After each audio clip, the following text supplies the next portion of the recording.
こんにちは。今回は、私が実際に持っている iPod Touch 第7世代を紹介していきます。おお、懐かしい。iPod って、今でも販売されているのか？残念だけど、この第7世代が2019年5月28日に発売された iPod シリーズ最後のモデルなのよ。そんなに最近まで売ってたのは意外だな。iPod って、もっと昔のイメージがあるぜ。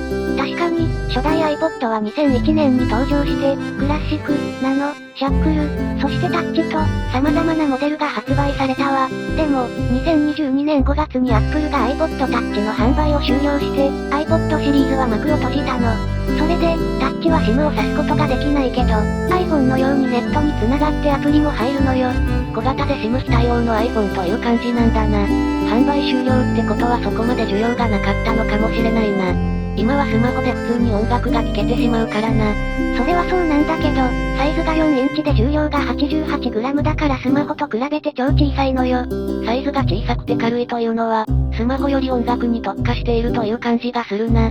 あとこの第7世代の iPod Touch って、どんな色があったんだ？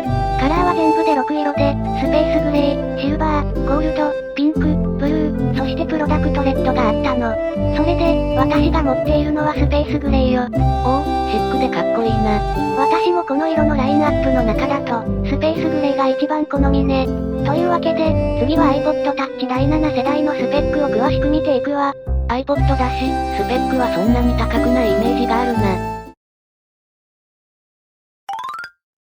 まず、搭載されている SoC は、iPhone 7と同じ A10 フュージョンチップで、2GB の RAM を搭載しているわ。iPhone 7と同じチップか、ちょっと型落ちという感じだが、音楽用途では問題なく使えそうだな。そして iOS は、iPhone 7と同じ15止まりよ。現時点での最新が18だから、ちょっと古い気がするな。iOS15 でもセキュリティのアップデートは現在でも提供されているから、そのあたりは大丈夫よ。それでストレージは、32GB、128GB、256GB の3種類がラインナップされていたわ。私が持っているのは 32GB モデルよ。音楽メインで使うなら、32GB でも十分そうだな。背面カメラは、8メガピクセルで前面は 1.2 メガピクセルよ。動画撮影もできるのか？もちろん、1080p のフル HD 動画撮影が可能よ。あと、フェイスタイムも使うことができるわ。でも、画質はあまり期待しない方が良いわね。まあな、iPod はあくまで音楽を聴くためのものだからおまけ程度に思えば良いな。バッテリー容量は約 1043mAh で、音楽再生は最大40時間、動画再生は最大8時間持つとされているわ。そんな容量でも結構持つんだな。音楽プレイヤーとしては十分なバッテリーライフだぜ。それじゃあスペックの紹介はこれくらいにして、次に本体と使い心地などを見ていくわ。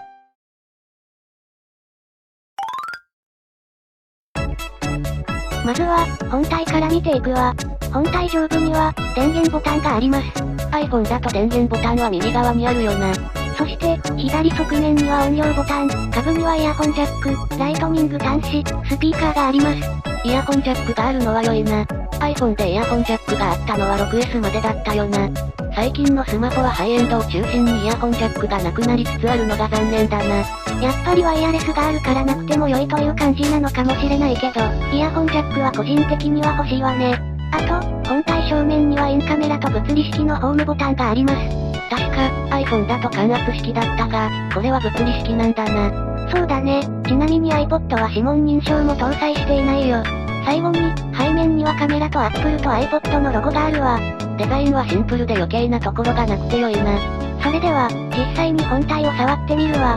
ホーム画面を見た感じ、見た目はまんま iPhone だな。ちなみに、音楽アプリはこんな感じで iPhone と同じね。音楽は、従来の iPod と同じようにイツネスから入れることができるわ。そのあたりは、昔と変わってない感じなんだな。あと、Apple Music も使うことができるわね。Apple Music はちょっと高いから、加入をためらってしまうな。音楽サブスクはどこも高いから、私も加入はできないわね。というわけで、次に内蔵スピーカーの音質を確認していきます。まあ、モノラルだし、そんなに期待はしていないな。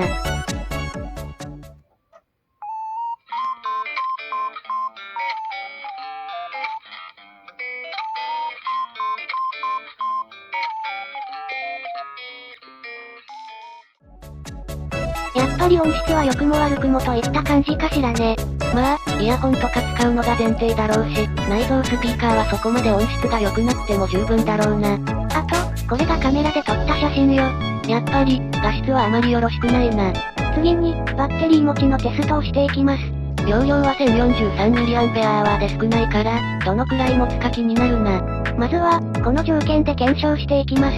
画面がスリープなら、あまり電池は減りそうにない印象だな。というわけで、10分タイマーします。はい、他のことしてたらちょっと過ぎてしまったけど、まあ良いでしょう。画面を消してたから、多分バッテリーはあんまり減ってないかもしれないな。というわけで、バッテリーは 85% のまま減っていませんでした。おお、これなら音楽聴くだけなら結構持ちは良さそうだな。次に、同じ容量で YouTube の私の動画を10分再生してみます。画面は、半分の輝度にしています。YouTube は普通にスマホで見ていてもゴリゴリ電池が減っていくイメージがあるから、iPod でも減っていきそうな感じがするな。というわけで、10分経過しました。バッテリーは、78% まで減っていたわ。やっぱり、予想通りだったな。iPod Touch は、一応アプリとかブラウジングもできるけど、基本は音楽用途で使った方が良い気がするな。性能は iPhone 7相当だから、重いゲームとかは確実に無理なのよね。ちなみに、この iPod の32の中古相場は1万円くらいらしいわ。まあ、普通にスマホで聞いた方が楽だし余計な荷物もなくて良いように感じてしまうな。それが販売終了の主な要因なのよね。今のスマホのイヤホンジャック問題も、変換アダプタがあれば解決できるし。そもそも、今の時代はワイヤレスのイヤホンの方が圧倒的に人気らしいな。イヤホンジャックが最近の機種で廃止されるのもやっぱり使わない人が多いのかしらね。私は優先派だから、イヤホンジャックは残して欲しかったわ。まあ、時代の流れには逆らえないってことだな。というわけで、最後にまとめをしていこうと思うわ。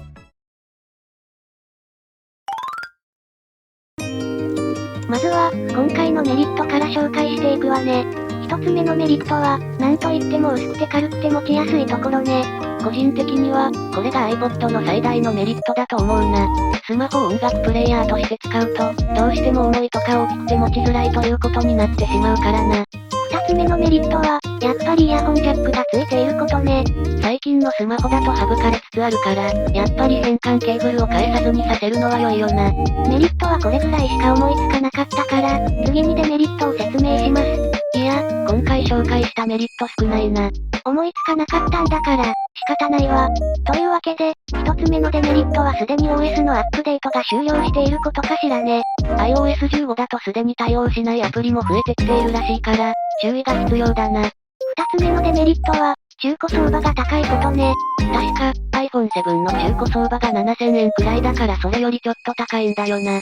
でも、イヤホンジャックとか、iPod なりのメリットはあるのよね。三つ目のデメリットは、指紋認証に非対応という点ね。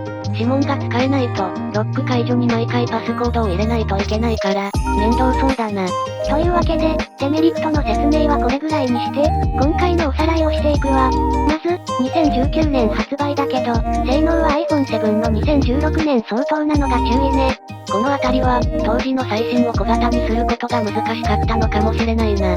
次に、iPhone と違って耐水性能がないことかしらね。これだと、雨の日とかは気をつけないといけないし、そのままお風呂とかは一発アウトだな。それに、バッテリーの容量が 1043mAh で少ないから、電池持ちは悪い感じね。スリープ状態で音楽を再生する用途なら、結構持ちそうな感じだったが画面がついてると持ちは悪かったな。あと、iPhone と違って SIM は刺さらないから Wi-Fi 専用機ということに注意ね。まあ、これは iPod だし SIM が刺さらないのは当たり前だよな。最後に、個人的にはほとんどの人が今これを中古で購入するメリットはあまりないと感じたわ。音楽も普通にスマホで聴けるし、イヤホンジャックも変換アダプタを使えば解決できてしまうからな。iPod が向いている人は、とにかく薄くて軽い音楽プレイヤーを求めている人だけだと個人的には感じたわ。iPod は、時代の流れとともに衰退していったものなのよね。時代の流れというものは恐ろしいな。というわけで、今回の動画を終わろうと思うわ。この動画が面白いと思った方は、高評価とチャンネル登録をしていただけると嬉しいのぜ。当チャンネルでは、この動画のようなガジェット関係を中心に投稿しています。今まで投稿頻度は不定期でしたが、今後は1週間に1回のペースで投稿する予定です。最後までご視聴いただきありがとうございました。また次の動画でお会いしましょう。